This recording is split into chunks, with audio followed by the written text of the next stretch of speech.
Web Rádio MAP passa a apresentar, a partir de agora, estudos do livro Obreiros da Vida Eterna, do Espírito André Luiz, na psicografia de Francisco Cândido Xavier, na comunicação de Célia Correia e Nivaldo Gervásio.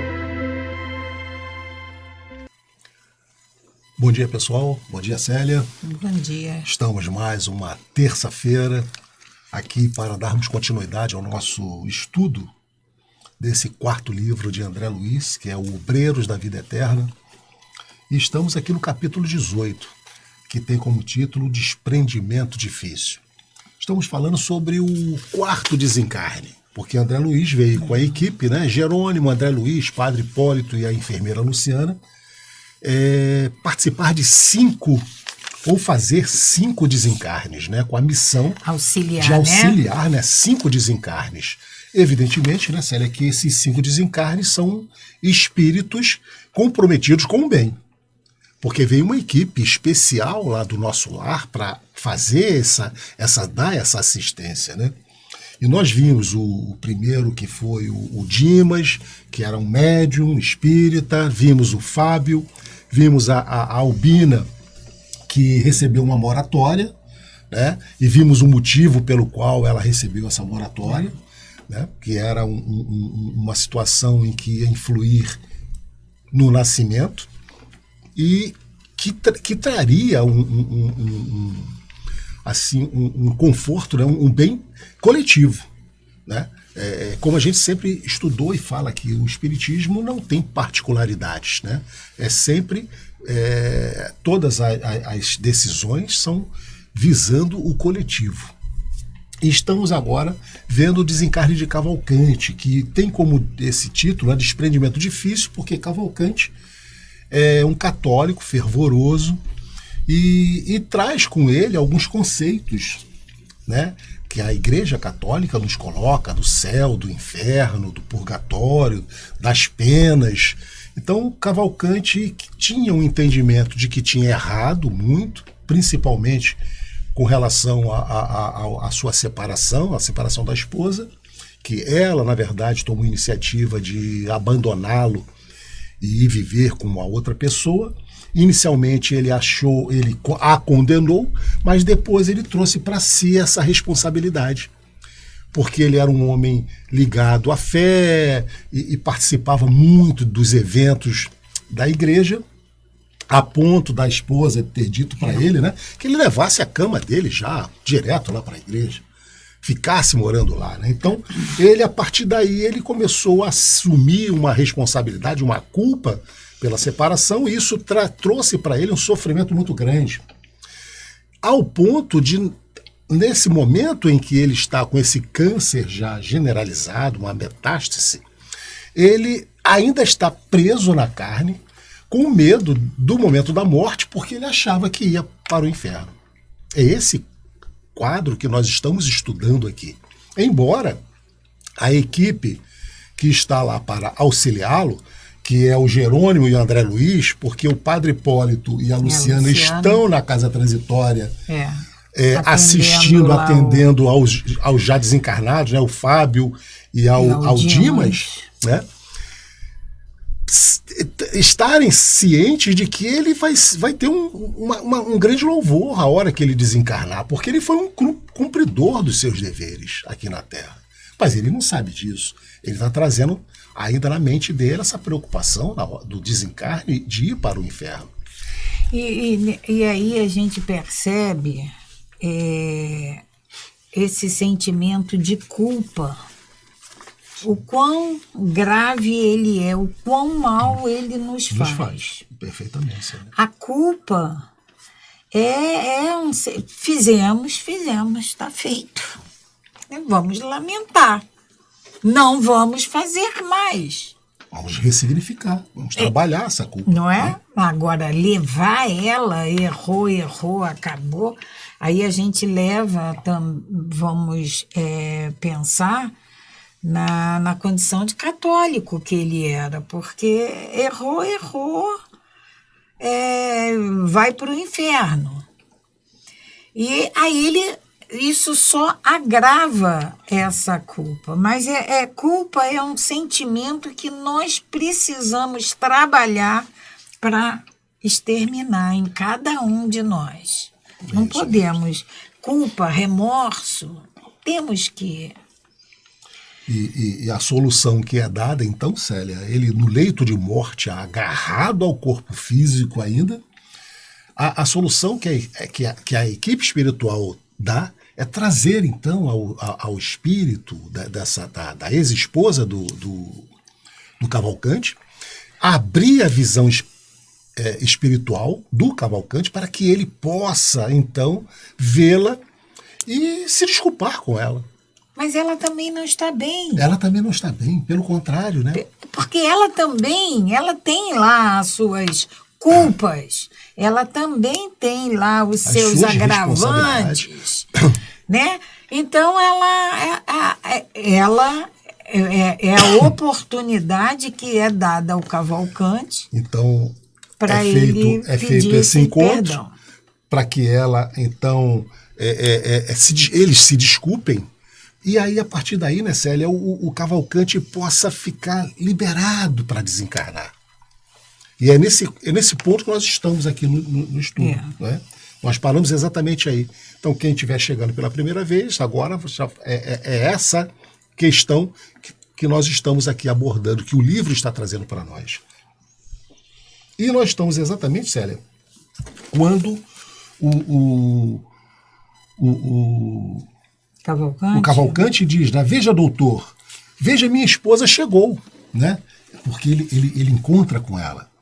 Minha esposa chegou, enfim. E interessado em conquistar a atenção do interlocutor, prosseguia.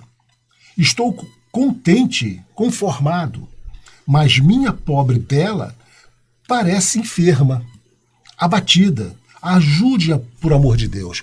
Ela está muito abatida, espiritualmente falando, né? Relanceando em seguida o olhar pela extensa enfermaria e fixando os quadros tristes entre os encarnados e desencarnados, inquiriu. Porque no momento em que foi aberto a visão espiritual para o Cavalcante enxergar a esposa espiritual, ele também passou a ver todo o quadro. Todos os desencarnados, toda a situação espiritual que acontecia naquele momento na enfermaria. É o que a gente comentou aqui semana passada, né, Célia? Muitas das vezes nós espíritas, né, gostaríamos de ter, assim, mediunidades, né?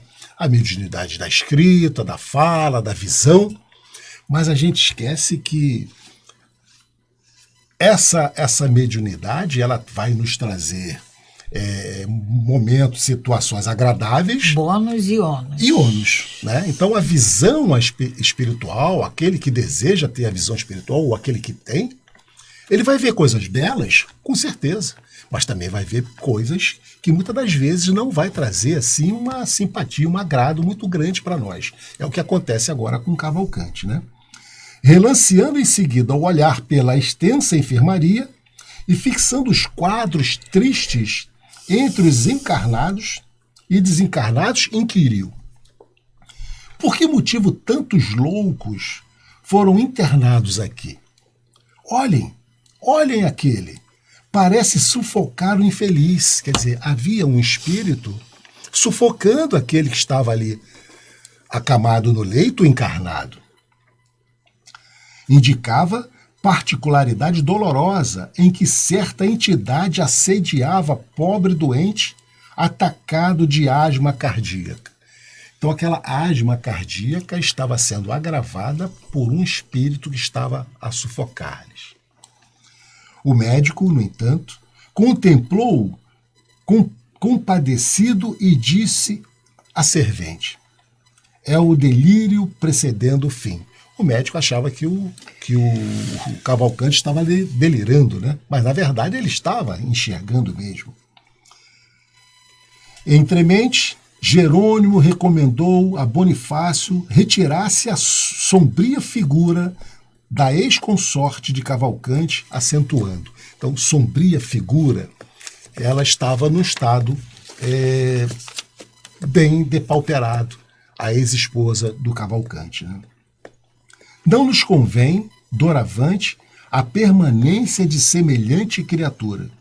Já cumpriu as obrigações que a trouxeram aqui e ainda possui numerosos credores à espera. Ela ainda tem numerosos credores à espera dela. A desventurada reagiu procurando ficar mais Bonifácio. Empregou força magnética mais ativa para alcançar o objetivo necessário. Reparando, porém, que a ex-companheira se afastava aos gritos, o agonizante pôs-se a bradar alucinado. Volta, Bela, volta! Esforçou-se o clínico por trazê-lo à esfera da observação, que lhe era própria, mas, debalde, Cavalcante continuava invocando a presença da esposa em voz rouqueando, a opressa sumida. O médico abanou a cabeça e exclamou quase num sussurro: é impossível continuar assim. Será aliviado. Jerônimo penetrou-lhe o íntimo porque passou a mostrar extrema preocupação, comunicou-me gravemente. Comunicando ao André. Ao André Luiz, né? Porque ele percebeu o pensamento do médico quando ele diz que precisava aliviá-lo. Beneficiemos o moribundo, por nossa vez, empregando medidas drásticas. O doutor pretende impor-lhes fatal anestésico. Então, o Jerônimo percebe que o médico estava intencionado em cometer, de certa forma, a passagem do Cavalcante antecipadamente, com anestésicos, né? Seria uma morte antecipada, uma eutanásia, né? O médico iria provocar esse desencarne. Esse desencarne não se daria de maneira natural. Atendendo-lhe a ordem, segurei a fronte do agonizante, ao passo que ele lhes aplicava passes longitudinais, preparando o desenlace. Mas o teimoso amigo continuava reagindo. O teimoso amigo é o Cavalcante, que ainda continuava reagindo, agarrado ao corpo físico. Né? Não, exclamava mentalmente, não posso morrer. Tenho medo. Você veja o quanto esse pensamento de medo, né, da posse do corpo físico, Célia, estava, de certa forma, agarrando ele ali, deixando ele vivo. Então a gente vai lembrar que no mundo espiritual o pensamento é a fala. Os espíritos se comunicam através dos pensamentos. Isso é para a gente prestar atenção quando a gente está num lugar, vamos colocar num lugar de oração, e a gente está pensando em outras coisas, divagando, coisas triviais já interferem no ambiente. Quanto mais coisas vingativas, aí é pior ainda. Isso é para a gente... André Luiz vem nos ensinando isso. O clínico, todavia, não se demorou muito. E como o enfermeiro lutava... Como o enfermo lutava desesperado, em oposição ao nosso auxílio, não nos foi possível aplicar-lhes golpe extremo. Sem qualquer conhecimento das dificuldades espirituais, o médico ministrou a chamada injeção compassiva. Ante o gesto de profunda desaprovação do meu orientador. Então, não houve como a equipe espiritual fazer o desligamento do Cavalcante.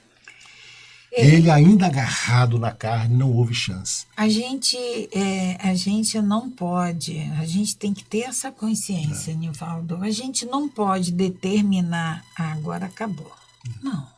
Quem fala isso é nosso Pai. Então, O momento final, o ponto final, ele vai ser dado naturalmente. Nós E aí, não temos Célia, que aqui- antecipar nada. e apresenta, né, exatamente, por falta desse conhecimento, muitas das vezes a gente pensa, vamos aliviar, não vamos... tem mais jeito. Não tem mais jeito mesmo, vamos antecipar Está esse sofrendo sofrimento. muito. Vamos antecipar esse sofrimento, né? Então, olha aqui, ó, sem qualquer conhecimento das dificuldades espirituais, o médico ministrou a chamada injeção compassiva, ante o gesto de profunda desaprovação do meu orientador.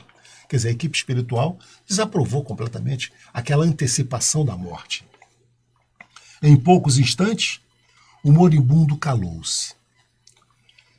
Interessavam-lhes os membros vagarosamente, imobilizou-se a máscara facial, fizeram-se vítreos os olhos móveis. Ficaram vitrificados, né? Cavalcante, para o espectador comum, estava morto. Não para nós, entretanto. A personalidade desencarnante estava presa ao corpo inteiramente, inerte, em plena inconsciência, incapaz de qualquer reação. Então, para os olhos dos médicos, Cavalcante tinha morrido. Mas ele não desencarnou. É o que a gente já falou aqui, né, Célia? Que o André Luiz já trouxe para nós. A diferença de morrer e desencarnar. Cavalcante morreu, mas ele ainda não havia desencarnado. Ele não estava, o espírito não estava liberto do corpo. Além além da crença dele ser a Igreja Católica, além de ter sido adiantado esse momento do desencarne, quer dizer, é um conjunto de situações que faz com que a coisa se agrave mais ainda. Além daquela agitação toda que ele estava, ainda tinha tudo isso. Então, ele continua lá, inconsciente, preso ao corpo físico, incapaz de qualquer reação. Sem perder a serenidade otimista, o orientador explicou-me. A carga fulminante da medicação de descanso, por atuar diretamente em todo o sistema nervoso, interessa aos centros do organismo perispiritual. Cavalcante permanece agora colado a trilhões de células neutralizadas, dormentes, invadido ele mesmo de estranho topor que o impossibilita de dar qualquer resposta ao nosso esforço. Provavelmente, só poderemos libertá-lo depois de decorridas mais de 12 horas. Então, até a equipe espiritual ficou impossibilitada de agir. Vamos lembrar lá no desencarne do Fábio. O desencarne não é assim. André vem narrando para a gente que o desencarne não é cortar todos os laços. Tem uma disciplina, tem pontos que eles vão... Vai desatando, né? E aí, aqui, ele não pode fazer isso. Naquele momento, eles não podem. Jerônimo não pode. Ele vai ter que esperar esse tempo que ele determina de 12 horas. Em função do anestésico que foi dado ao Cavalcante. Regressando o Bonifácio, o meu dirigente prestou-lhes informações exatas e confiou-lhe o pobre amigo, que foi imediatamente transportado ao necrotério. Então, Cavalcante, dali, foi dado como morto, foi transportado ao necrotério.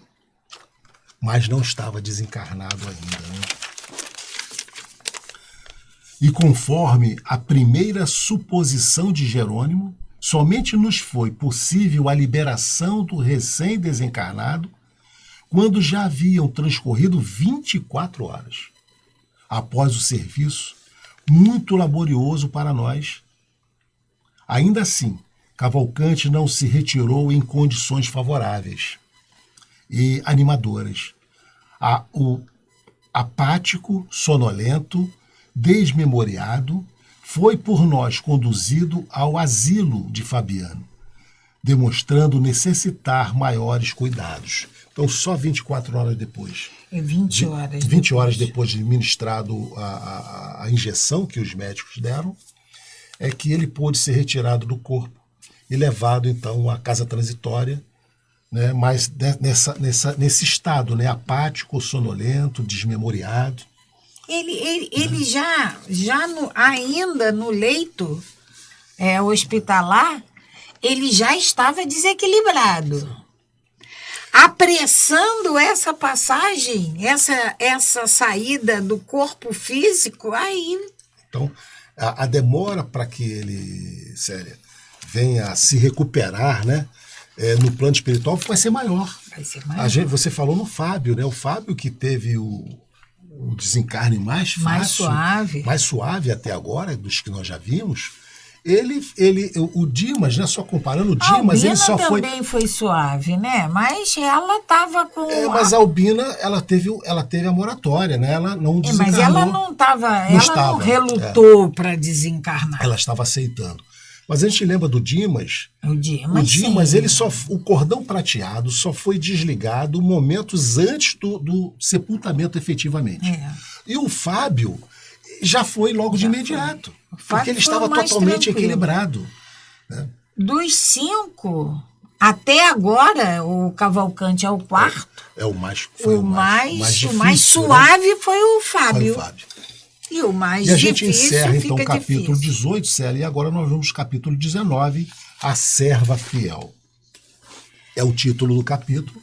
Célia vai ler para nós. Então, no capítulo 19, nós estamos chegando ao fim. Estamos chegando ao final. 20 capítulos. No capítulo 19, de título A Serva Fiel. Liberto, Cavalcante oferecia-me amplo ensejo de infatigáveis pesquisas. André, ele queria aprender tudo. Sim. Cavalcante era um livro, era uma enciclopédia para ele trazer para ele. Né? A injeção sedativa veiculando anestésico em dose alta afetara-lhe o corpo perispirítico, como se fosse um choque elétrico. Devido a isso, ele permanecia quase inerte, ignorando-se a si mesmo. Então, André vem falando para a gente... Os efeitos. Qual foi o efeito daquele sedativo que foi ministrado ao Cavalcante? É como se fosse um choque elétrico.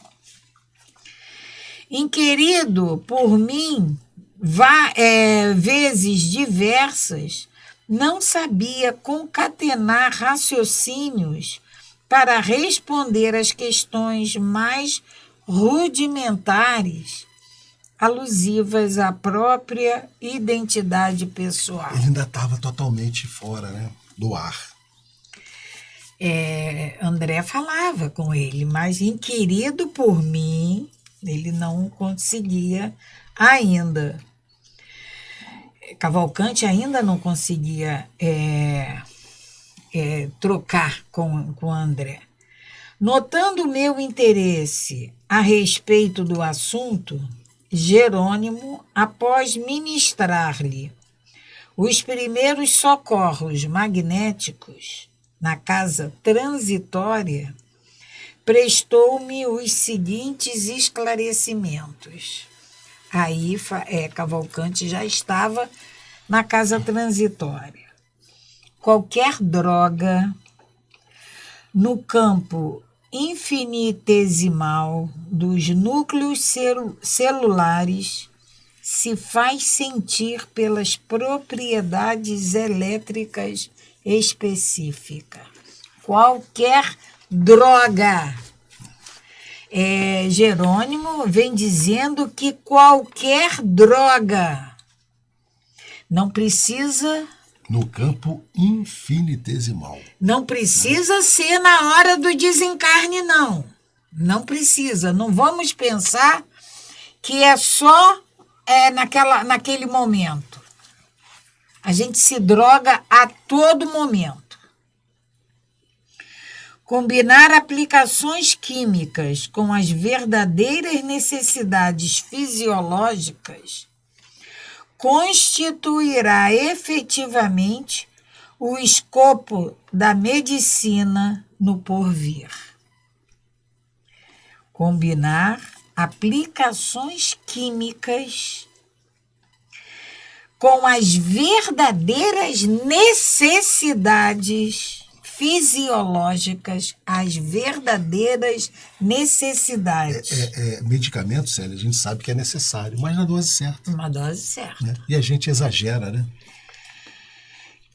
Constituirá efetivamente o escopo da medicina no porvir. O médico do futuro aprenderá que todo remédio está saturado de energias eletromagnéticas em seu raio de ação. E a gente se automedica à vontade. Todo dia. Os médicos, todo médico, isso na medicina do futuro, o médico do futuro aprenderá que todo remédio está saturado de energias eletromagnéticas em seu raio de ação. E é por isso que o veneno destrói as vísceras. E o entorpecente modifica a natureza das células em si, impondo-lhes incapacidade temporária. A gota medicamentosa tem princípios elétricos, como também acontece às associações atômicas que vão recebê-la. Segundo, sabemos, em plano algum da natureza, age aos saltos. O perispírito, formado à base de matéria rarefeita, mobiliza igualmente trilhões de unidades unicelulares da nossa esfera de ação, que abandonam o corpo físico, saturadas da vitalidade que lhe é peculiar. Daí os sofrimentos e angústias de determinadas criaturas além do decesso. Os suicidas costumam sentir durante longo tempo a aflição das células violentamente aniquiladas, enquanto os viciados experimentam tremenda inquietação pelo desejo insatisfeito. Então, a gente lembra o que Jerônimo fala para André: qualquer droga. A elucidação era lógica e humana. Fui compreendendo por minha vez, pouco a pouco, a importância do desapego às emoções inferiores para os homens e mulheres encarnados na crosta. Matéria e espírito, vaso e conteúdo, forma e essência, voltando, matéria e espírito, vaso e conteúdo, forma e essência, confundiam-me aos meus olhos como a chama da vela e o material incandescente. Integrados um no outro, produziam a luz necessária aos objetivos da vida. O exame dos casos de morte trouxera-me singular enriquecimento no setor da ciência mental. O espírito eterno, nos fundamentos, vale-se da matéria transitória nas associações, como material didático, sempre mais elevado no curso incessante da experiência para a integração com a divindade suprema. Prejudicando a matéria, complicaremos o quadro de serviço que nos é indispensável. Prejudicando a matéria, complicaremos o quadro de serviço que nos é indispensável e estacionaremos em qualquer situação, a fim de restaurar o patrimônio sublime posto à nossa disposição pela bondade imperecível. Qualquer dano que a gente venha provocar no nosso corpo físico durante a nossa vida, seja com excessos de alimentação, excesso na área do vício, do fumo, da bebida, ou qualquer outro, sério, nós vamos prejudicar o nosso organismo diretamente e a gente sabe que isso vai marcar o nosso perispírito. E no caso aqui, no caso em questão do Cavalcante, foi brutalmente interrompido, foi brutalmente complicado o corpo físico dele. Tanto seremos compelidos ao trabalho regenerador na encarnação quanto na desencarnação, na existência da carne quanto na morte do corpo, tanto no presente quanto no futuro. A nossa existência, ela só tem fim quando o nosso Pai determina esse fim. Qualquer adiantamento que possamos vir a fazer é uma agressão a esse corpo físico, a essa matéria, e que vai ser refletido lá no seu perispírito. Ninguém se colocará vitorioso no cume da vida eterna sem aprender o equilíbrio com que deve elevar-se. Ninguém se colocará vitorioso no cume da vida eterna sem aprender o equilíbrio com que deve elevar-se. Tudo na nossa vida é equilíbrio. Tudo. Daí as atividades complexas do caminho evolutivo. As diferenciações inumeráveis. A multiplicidade das posições. As escalas da possibilidade e os degraus da inteligência nos variados planos da vida. Para solucionar instantes problemas de Cavalcante, Nosso dirigente designou o padre Hipólito para segui-lo de mais perto, orientando-o quanto à renovação. Vamos lembrar Até que porque o Cavalcante, né, Célia, era aquele católico. era católico. Né, mas aquele católico, né? Então, nada melhor que Um padre. o padre para acompanhá-lo. Ele, com certeza, ia se sentir mais familiarizado com o padre Hipólito. Né? O convalescente fixava-nos receoso.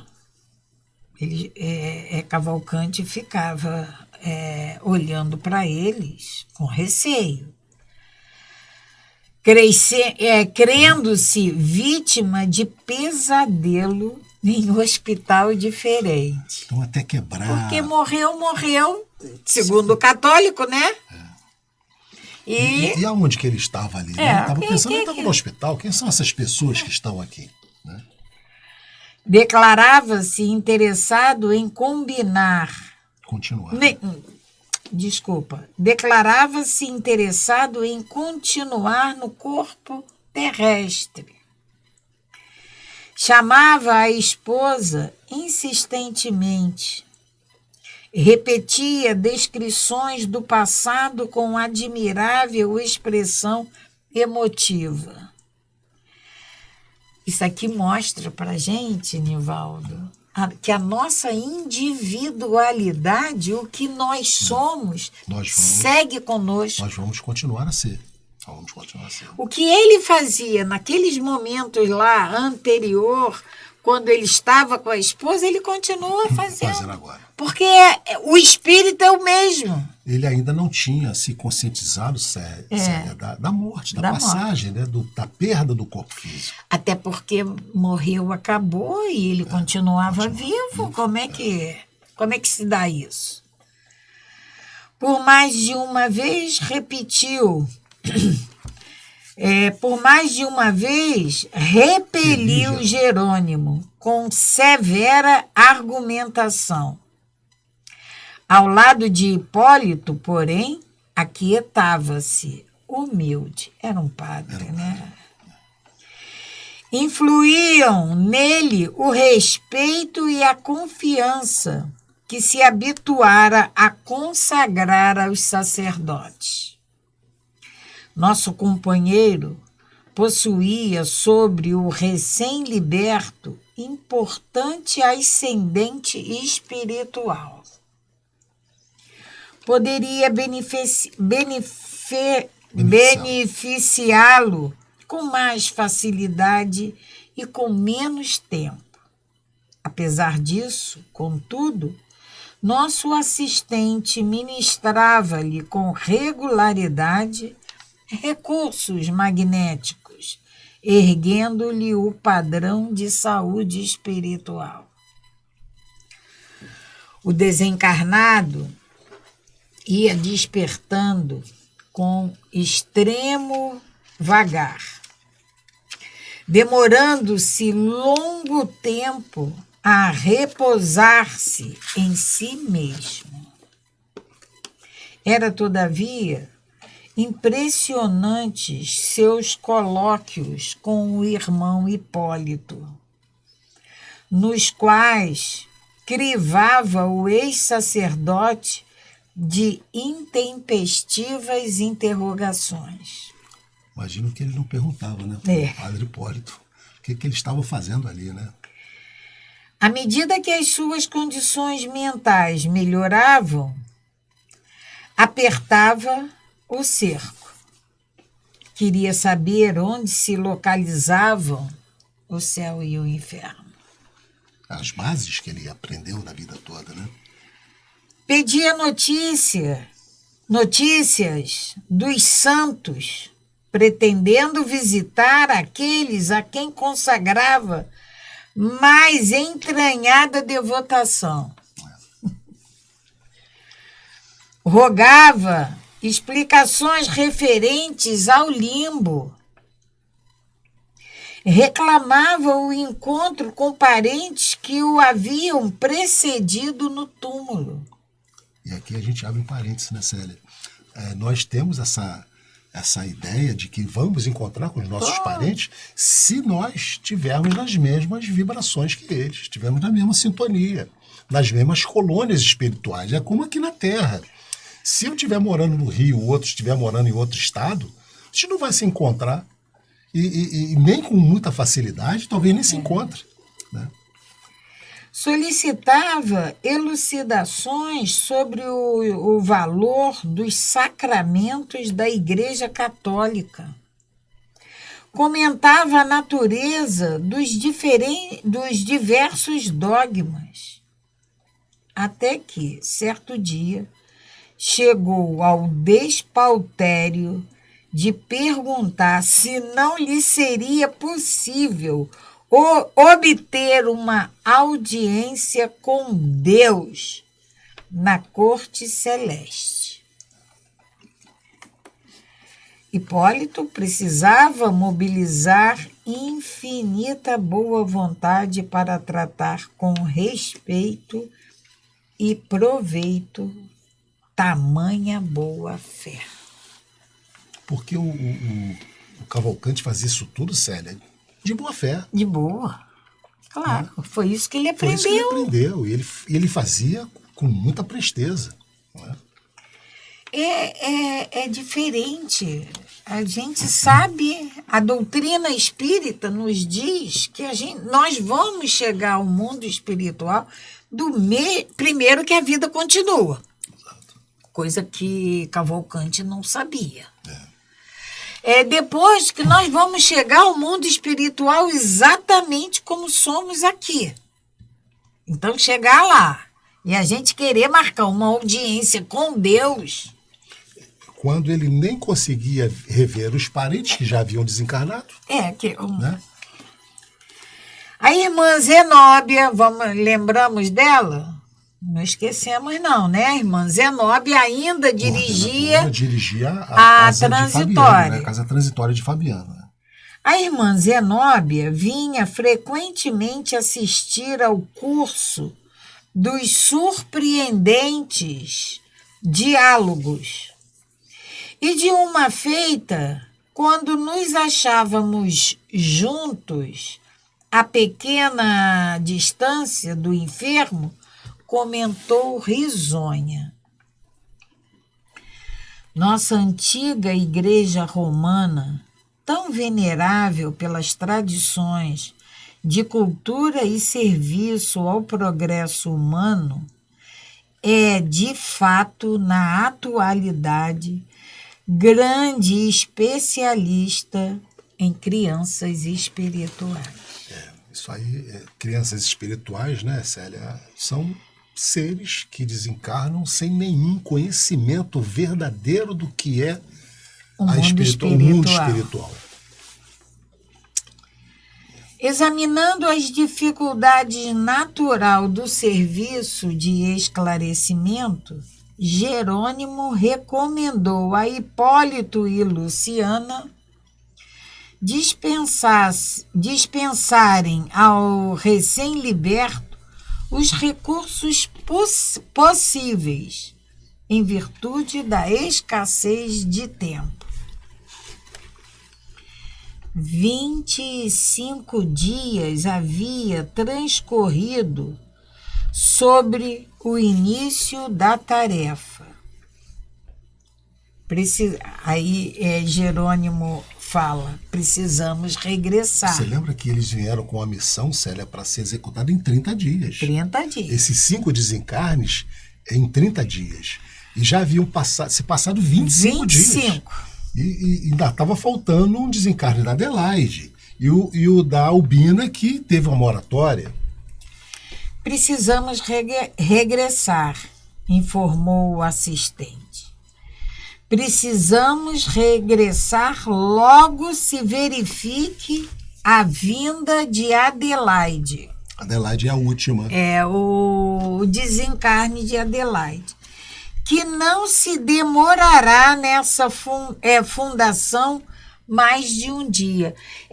Adelaide vai desencarnar e não vai ficar na casa transitória mais do que um dia. Só lembrando, né, Célia, a Adelaide é a quinta e a última a ser assistida nesse desencarne. Ela pertence a uma ordem espírita que é assistida pelo Dr. Bezerra de Menezes. A gente viu lá no início né? Cumpre-nos, pois, acelerar a preparação de Cavalcante com todas as possibilidades ao nosso alcance. E os companheiros desvelavam-se carinhosos. No fundo, todos sentíamos saudades do lar distante que nos congregava em bênçãos de paz e luz.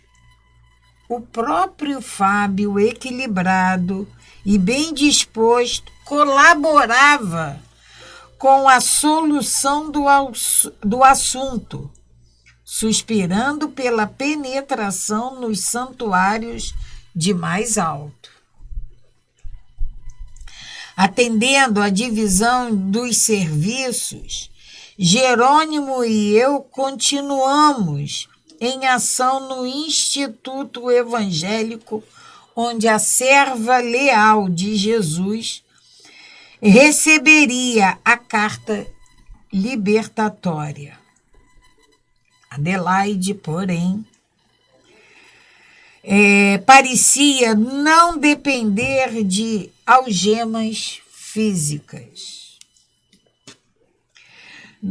Não consegui, por minha vez, auscultar-lhe o espesso organismo, porque a nobre missionária, em virtude do avançado enfraquecimento do corpo, abandonava-o ao primeiro sinal de nossa presença, colocando-se junto de nós em sadia palestra. Você veja. Então, a providência divina também equilibra as atividades. A Adelaide tinha uma evolução, assim, vamos dizer, espiritual tão grande que quando a equipe apresentava, ela deixava o corpo físico e já conversava com eles, né? Geralmente, companheiros distintos do nosso plano participavam-nos de ágapes fraternos. Refeições. Na antevéspera do desenlace, tive ocasião de observar a extrema simplicidade do abnegado Bezerra de Menezes, que se encontrava em visita de reconforto junto a fiel servidora, a servidora fiel. Na antevéspera do desenlace, tive ocasião, isso é André Luiz nos falando, na antevéspera do desenlace, tive ocasião de observar a extrema simpatia do abnegado Bezerra de Menezes, que se encontrava em visita de reconforto junto à fiel servidora. Só ele, só Bezerra de Menezes. Você veja a facilidade, né, que a Adelaide tinha, esse entendimento, essa leveza que ela tinha no espírito, né, ao ponto de perceber a chegada da equipe e ela já se projetar espiritualmente e conversar com eles, enquanto o seu corpo físico estava lá a descansar, né? Mas, Célia, nós estamos chegando ao final do nosso estudo nessa manhã de hoje, né? Já é tarde. E vamos, então, nos despedir de vocês, deixando aqui votos de que tenhamos um final de terça-feira maravilhoso, um resto de semana. E na próxima semana, então, nós retornaremos dando continuidade e, muito provavelmente, já nessa reta final, desse estudo do livro Obreiros da Vida Eterna. Então, paz e bem para todos vocês, paz e luz. Paz, muita paz. A Web Rádio MAP apresentou o programa Estudo do livro Obreiros da Vida Eterna, de André Luiz, na psicografia de Francisco Cândido Xavier. Na comunicação de Célia Correia e Nivaldo Gervásio.